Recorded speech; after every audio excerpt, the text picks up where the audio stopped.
Hello hello hello, कैसे हो बच्चों। तो आज हम करने जा रहे हैं क्वाड्रेटिक इक्वेशन एक्सरसाइज 4.1। तो चलो स्टार्ट करते हैं। इससे पहले थोड़ा सा क्वाड्रेटिक इक्वेशन का इंट्रोडक्शन। आखिर क्वाड्रेटिक इक्वेशन होती क्या है। तो देखो बच्चों, आपने चैप्टर नंबर 2 पढ़ा होगा पॉलिनोमियल्स। तो मैं कुछ पॉलिनोमियल्स लिखने जा रहा हूँ। देखो, जैसे 2x plus 3 x square plus में 2x plus 5 x plus x 3 plus 6x plus 2। तो ये कुछ पॉलिनोमियल्स है। तो बच्चों, अगर मैं किसी पॉलिनोमियल को जीरो के इक्वल पुट कर दूं तो वो बन जाती है अपनी इक्वेशन। जैसे अभी ये एक पॉलिनोमियल है, अभी तक ये पॉलिनोमियल है। अगर मैं इसको जीरो के इक्वल पुट कर दूं तो ये मेरी क्या बन गई, इक्वेशन।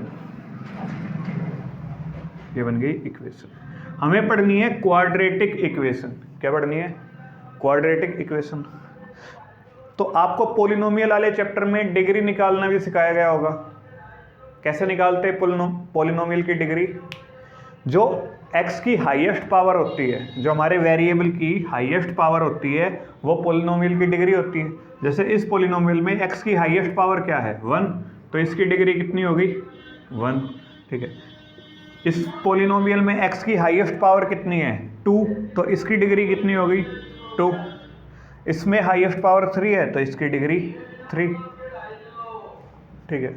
तो जिन पॉलिनोमियल्स की डिग्री 2 होती है, अगर उनको हम जीरो के इक्वल पुट कर दे तो वो बन गई हमारी क्वाड्रेटिक इक्वेशन। जैसे इसकी डिग्री 2 है, इसको अगर मैं जीरो के इक्वल पुट कर दूं तो ये बन गई हमारी क्वाड्रेटिक इक्वेशन। तो शायद आप समझ गए क्वाड्रेटिक इक्वेशन क्या है। किसी भी पॉलिनोमियल जिसकी डिग्री 2 है, अगर मैं उसको जीरो के इक्वल रख दूं तो वो हमारी बन जाती है क्वाड्रेटिक इक्वेशन। अब अगली हेडिंग लिखो, standard form of quadratic equation.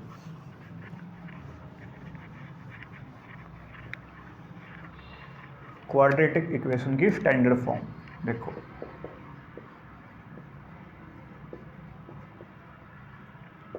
तो इसकी स्टैंडर्ड फॉर्म ये होती है बच्चों, देखो a x square plus b x plus c is equal to 0। ये है स्टैंडर्ड फॉर्म क्वाड्रेटिक इक्वेशन की। और इसमें एक चीज याद रखना, ए जीरो नहीं होना चाहिए। क्या, इसमें ए इज नॉट इक्वल टू 0, ये जीरो के इक्वल नहीं होना चाहिए।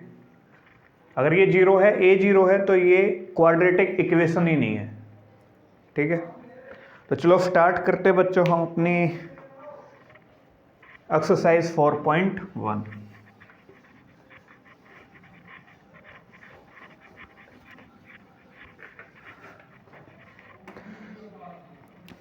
तो एक्सरसाइज 4.1 में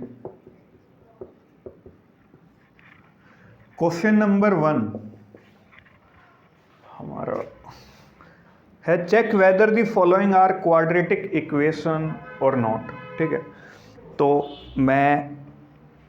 तो ये क्वेश्चन नंबर 1 में हमें ये चेक करना है कि जो ये इक्वेशन इन्होंने दी है, क्या ये क्वाड्रेटिक इक्वेशन है या नहीं। कैसे पता करेंगे, उस इक्वेशन को सोल्व करेंगे। सोल्व करने के बाद अगर वो स्टैंडर्ड फॉर्म में आ गई तो वो क्वाड्रेटिक इक्वेशन है, वरना नहीं। ठीक है। चलो क्वेश्चन नंबर 1, x प्लस 1, ये फर्स्ट का फर्स्ट है, x प्लस 1 का square is equal to 2 into x minus 3। हमें बताना है कि क्या ये क्वाड्रेटिक इक्वेशन है या नहीं। देखो कैसे चेक करेंगे। ये x प्लस 1 का स्क्वायर, इसे सोल्व करेंगे। ये a प्लस बी का होल स्क्वायर है। a प्लस बी का होल स्क्वायर कैसे बोलते हैं, square plus b square plus 2ab। तो ये हो गया x स्क्वायर प्लस में 1 का square plus 2 into a b, a क्या है x और b क्या है 1, इजिकल टू, यहाँ 2 को अंदर मल्टीप्लाई कर देंगे, 2x के साथ मल्टीप्लाई होगा, 2 -3 के साथ मल्टीप्लाई होगा -6, ठीक है। इसको अगर हम रीअरेंज करें तो x² + 1, अभी ऐसे लिख लो, 2x = 2x - 6। तो इन दोनों को इधर ले आओ, x² + 2x, इधर से 2x आएगा, ये यहाँ प्लस का था, इधर आके -2x + 1 -6, इधर आकर प्लस का 6 हो जाएगा, इधर क्या बचा 0, ठीक है। तो ये 2x ये प्लस का है, ये माइनस का, कट गए, ठीक है। तो ये x² + 7 = 0। तो क्या ये क्वाड्रेटिक इक्वेशन है? बिल्कुल है बच्चों, क्वाड्रेटिक इक्वेशन है। क्वाड्रेटिक इक्वेशन की स्टैंडर्ड फॉर्म क्या होती है? ax² + bx + c = 0। तो इस इक्वेशन में a 0 नहीं होना चाहिए, और यहां इसमें a की वैल्यू क्या है अपनी 1, तो a 0 नहीं है, ठीक है। b 0 हो सकता है, इस इक्वेशन में हमारे में b की वैल्यू 0 है, इसलिए ये पूरी टर्म 0 हो गई और इसमें नहीं है, और c कितना है 7। तो yes, this is an quadratic equation. तो क्वेश्चन नंबर 1 का पार्ट सेकंड,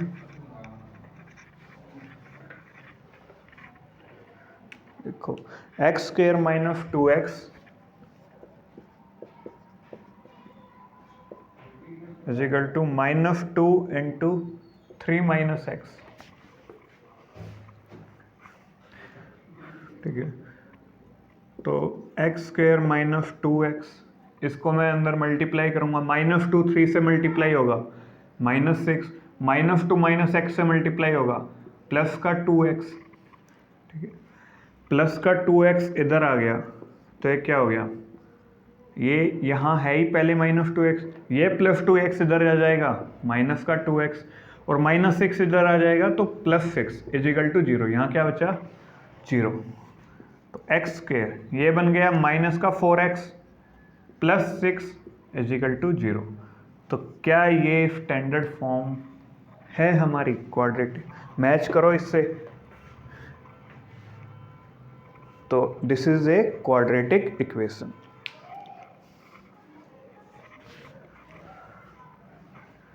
तो क्वेश्चन नंबर 1 में यही है, हमें बस यही बताना है कि क्या ये क्वाड्रेटिक इक्वेशन है या नहीं। तो इसलिए अब मैं बढ़ रहा हूँ क्वेश्चन नंबर 2 पे। अगर क्वेश्चन नंबर 1 में किसी क्वेश्चन में प्रॉब्लम आए तो आप मुझे व्हाट्सएप पे मैसेज कर देना, मैं उसे सॉल्व कर दूंगा। क्वेश्चन नंबर 2 देखो, क्वेश्चन नंबर 2 का पहला है हमारा, इसमें लिखा हुआ the area of rectangular plot is 5 to 8 metre square. कोई रेक्टेंगुलर प्लॉट है, इसका एरिया है कितना 5 to 8 मीटर स्क्वायर, ठीक है। The length of plot is 1 more than twice its breadth। तो जो लेंथ है, length L, it is 1 more than twice its breadth।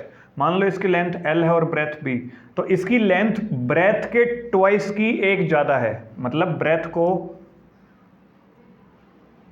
2 से मल्टीप्लाई कर दूं और +1 कर दूं तो मेरी लेंथ आ जाएगी। क्या कह रहा हूं मैं? बुक खोल के बैठो साथ में और पढ़ो क्वेश्चन को, क्योंकि क्वेश्चन की लैंग्वेज बहुत इंपॉर्टेंट है। अगर क्वेश्चन की लैंग्वेज समझ नहीं आई तो आप क्वेश्चन कभी नहीं कर सकते। The length of plot is 1 more than twice its breadth। जो लेंथ है वो ब्रेथ के 2 गुने से एक ज़्यादा है, ठीक है। ब्रेथ का 2 गुना 2 × b, और इसमें 1 प्लस कर दो, हमारी लेंथ आ जाएगी, ठीक है। अब हमें इसके लिए क्वाड्रेटिक इक्वेशन निकालनी है। देखो, अगर मैं ब्रेथ को x मान लूँ, लेट ब्रेथ = x, ब्रेथ को x मान लिया, तो लेंथ कितनी आ जाएगी? ब्रेथ अगर x है तो लेंथ आ गई हमारी 2x + 1। अगर ये x तो ये आ गई 2x + 1। इसका एरिया कितना होगा दोस्तों? लेंथ गुना ब्रेथ, और ये कितना दे रखा है इन्होंने 5 to 8, मीटर स्क्वायर। तो लेंथ कितनी है 2x + 1 और ब्रेथ कितनी है x, ये किसके इक्वल है 5 to 8 के। x को अंदर मल्टीप्लाई करो, x को इससे मल्टीप्लाई करेंगे 2x² प्लस x को 1 से मल्टीप्लाई करेंगे x = 5 to 8। इस 5 to 8 को इधर ले आओ, -5 to 8। तो ये है हमारी required quadratic equation.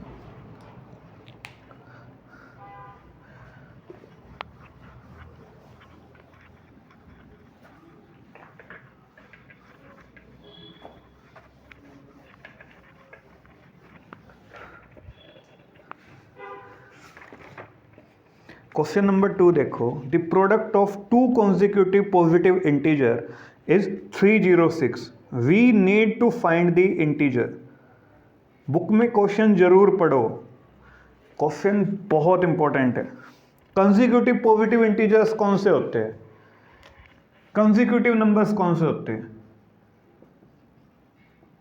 Consecutive number वे नंबर जो एक के बाद आए, वे नंबर जो कंटिन्यूसली आए, जो लगातार आए, जैसे 15, 16, 17, 18।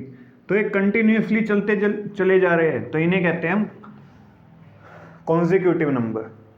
जैसे 1, 2, 3, 4, 5, ये है हमारे कंजिक्यूटिव नंबर। क्यों? क्योंकि 1 के बाद 2, 2 के बाद 3, 3 के बाद 4, कोई भी टर्म मिस नहीं हुई, कोई भी नंबर मिस नहीं हुआ बीच में, इसलिए कंजिक्यूटिव नंबर्स है।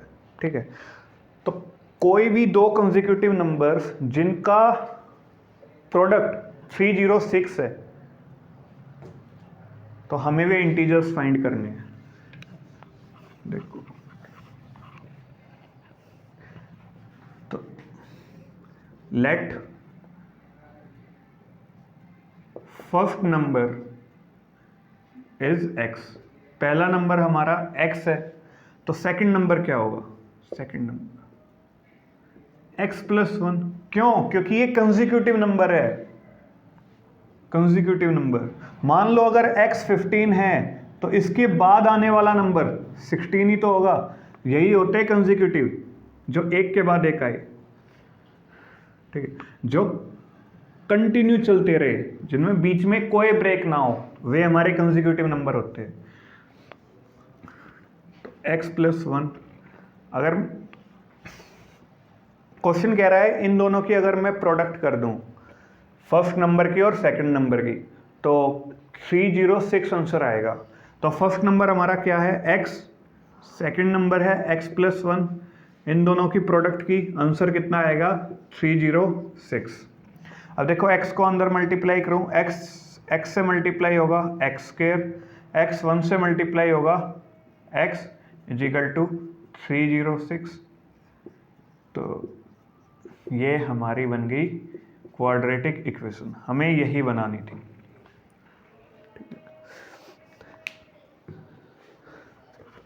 तो बच्चों, कॉन्जिक्यूटिव नंबर्स वे होते हैं जो कंटिन्यू चलते चले जाए। अगर जैसे 15 के बाद कंसेक्यूटिव नंबर्स अगर हम लिखे तो क्या होंगे 16, 17, 18। अगर मैं 2 के बाद लिखूं कंसेक्यूटिव नंबर, क्या होंगे 3, 4, 5, 6, 7। तो क्वेश्चन नंबर 3 पढ़ो। Rohan mother's is 26 year older than him. Rohan की मदर उससे 26 ईयर बड़ी है। ठीक है, तो the product of their age 3 year from now will be 360। We would like to find Rohan present age. हमें रोहन की परसेंट एज निकालनी है, तो जिसकी एज निकालनी है उसे x मान लो। लेट द परसेंटेज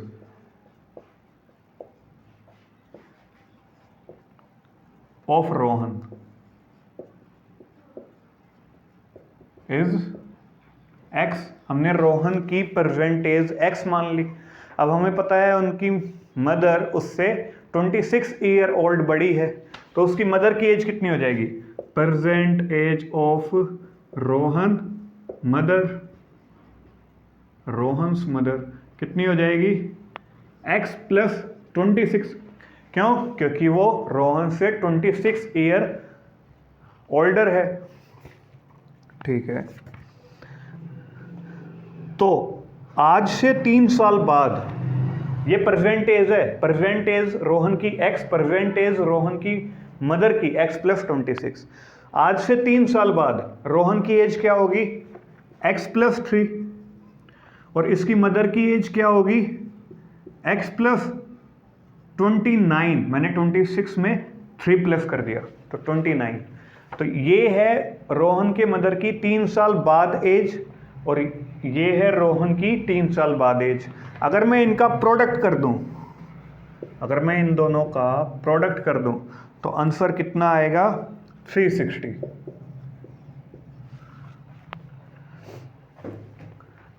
तो अब x को इन दोनों से मल्टीप्लाई करो, x से मल्टीप्लाई होगा x स्क्वायर, और यही x 29 से मल्टीप्लाई होगा तो प्लस का 29x।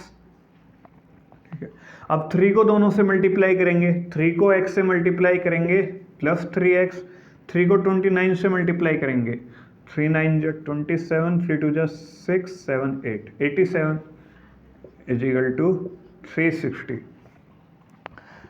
तो ये x square plus 29x plus 3x, ये हो गया 32x प्लस 87। 360 को इधर ले आएंगे, माइनस 360 इज इक्वल टू 0। ठीक है, तो ये हमारी रिक्वायर्ड इक्वेशन आ गई। 10 में से 7 गए 3,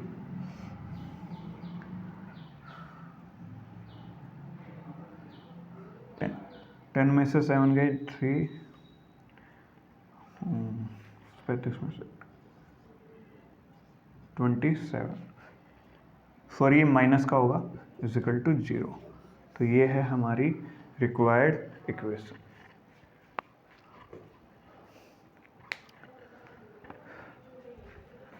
तो एक लास्ट क्वेश्चन रह गया, और बहुत ही इंपॉर्टेंट क्वेश्चन है।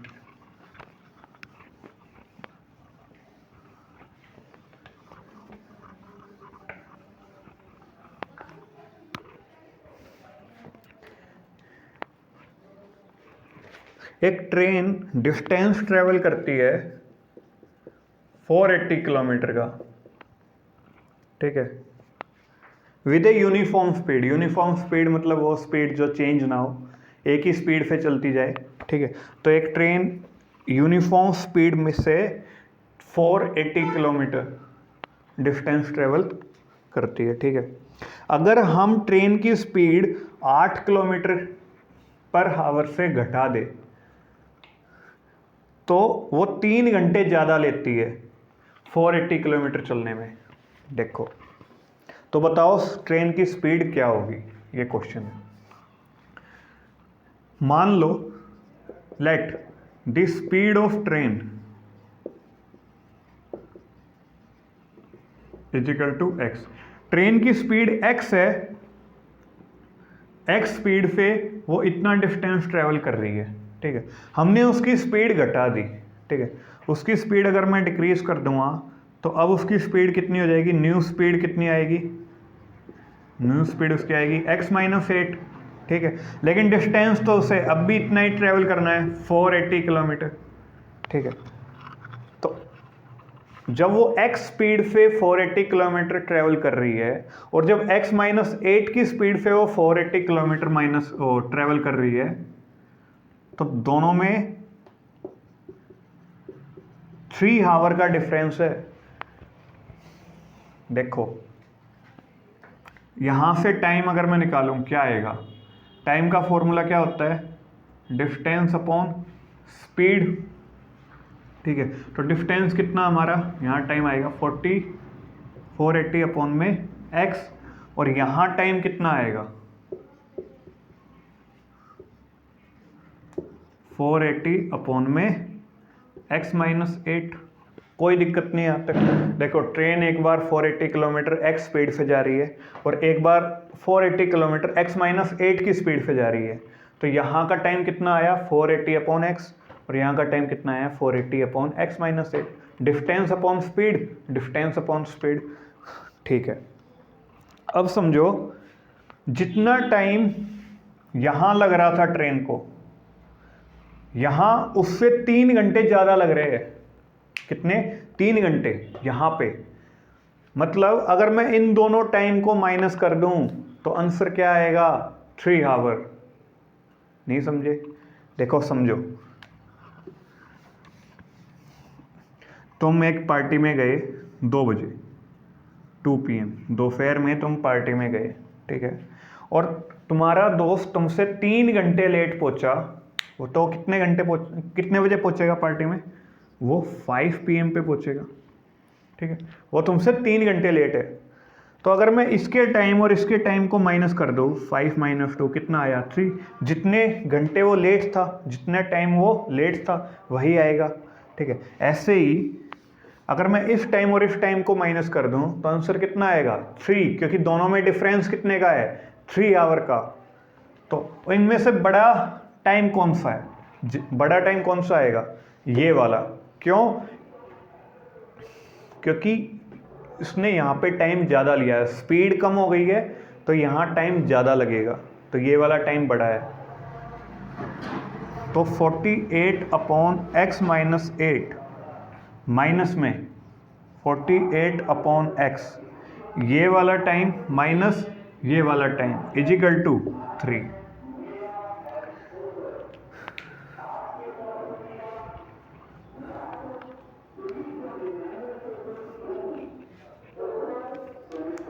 तो बच्चों यहाँ 480 कॉमन आ जाएगा।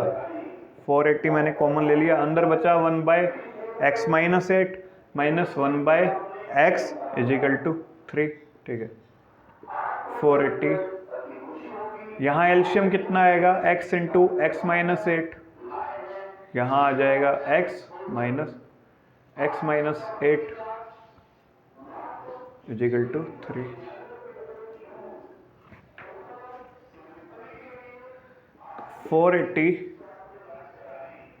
x माइनस, ये जब ब्रैकेट खुलेगा तो ये x माइनस का हो जाएगा और 8 प्लस का हो जाएगा। x से मल्टीप्लाई हुआ x² और माइनस 8x। ये x पॉजिटिव है, ये नेगेटिव, तो एक कट जाएंगे एक दूसरे से। तो यहाँ ऊपर क्या बचा? 480 इंटू में 8, और जो नीचे डिनोमिनेटर में है इसे हम इधर ले जाएंगे x² माइनस 8x मल्टीप्लाई में। डिनोमिनेटर को यहाँ मल्टीप्लाई में ले गए और 480 को 8 से मल्टीप्लाई कर दिया। 8 0 जा 0, 8 8 जा 64, 8 4 जा 32 plus 6 38 is equal to 3x² minus 24x। इसको उधर ले जाऊँ अगर मैं, तो हमारी रिक्वायर्ड इक्वेशन बनेगी 3840 इजिकल टू 0। तो ये है हमारी रिक्वायर्ड इक्वेशन। तो हमने एक्सरसाइज 4.1 कंप्लीट कर ली है। तो जल्दी 4.2 एक्सरसाइज लेकर आपके सामने हाजिर होऊंगा। तब तक के लिए ऑल द बेस्ट।